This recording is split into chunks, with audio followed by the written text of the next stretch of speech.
The Personnel Launch System, or PLS, is a vehicle which could provide future transport of people and small cargo to and from low Earth orbit. Although not presently approved for development, the PLS is being designed to complement the Space Shuttle and is being considered as a future addition to the manned launch capability of the United States.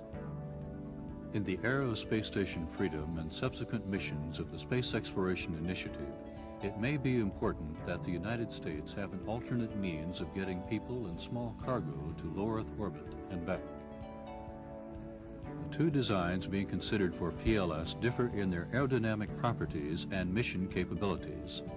While the Johnson Space Center's approach uses a biconic-shaped capsule with a parachute landing, the Langley Research Center's design, designated the HL-20, is a winged lifting body which could make conventional runway landings on return from orbit. Unlike the Space Shuttle, the PLS would have as a design objective a launch abort capability to safely recover the crew during ascent. Predating and influencing the design of the Space Shuttle, several lifting body aircraft, including the HL-10, were flown by test pilots during the period from 1966 to 1975. Over the past few years, the HL-20 has undergone considerable analysis at Langley and has evolved into a mature design with capabilities which adequately satisfy the PLS design and mission requirements. A lifting body spacecraft such as the HL-20 and the HL-10 shown here would have several advantages over other shapes. The spacecraft would fly over large land areas and the number of available landing opportunities would be increased. Wheeled runway landings would be possible, permitting simple, cost-effective precision recovery at many sites around the world, including the Kennedy Space Center launch site. The primary mission of the PLS would be to deliver passengers to the Space Station Freedom. Typically, a space station crew of 8 would be delivered by a two-person PLS flight crew. With an overall length of 29.5 feet and span across the wingtips of 23.5 feet, the HL-20 concept would be a much smaller craft than the Space Shuttle Orbiter and will fit within the payload bay of the shuttle with wings folded. Using the extensive one-tunnel resources at Langley, researchers compiled a comprehensive aerodynamic and aerothermodynamic database on the HL-20 concept, spanning the entire speed range which the PLS will fly. Several models were built for testing the various tunnels, ranging from a 6-foot model used for forces and moments test at low speeds to 6-inch models used in hypersonic test. Results have shown the shape possesses good flying qualities in all speed regimes. Computational fluid dynamics, or CFD, codes have been used at Langley to study flow field characteristics of the HL-20.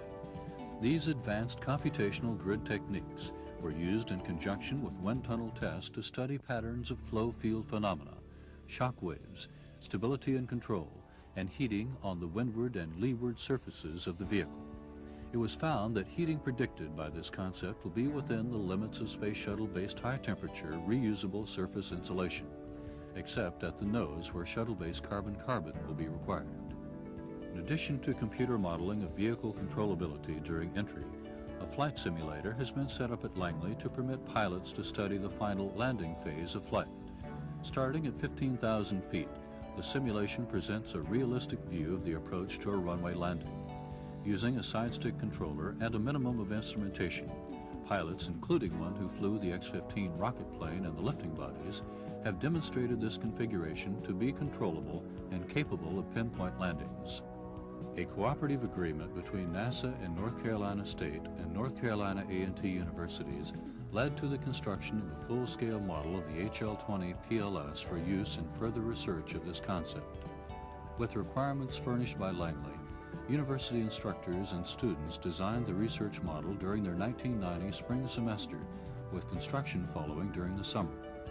The research objectives of the HL-20 model are to assess crew ingress and egress operations, assess crew volume and habitability, examine fit checks of various subsystems arrangements, and determine visibility requirements for the crew during critical docking and landing operations. The model will be moved to the Langley Research Center, where human factors research will be conducted.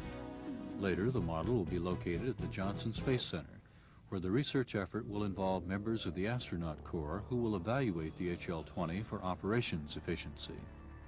The Langley Research Center has defined a lifting body PLS for assured manned access to space for future U.S. space missions.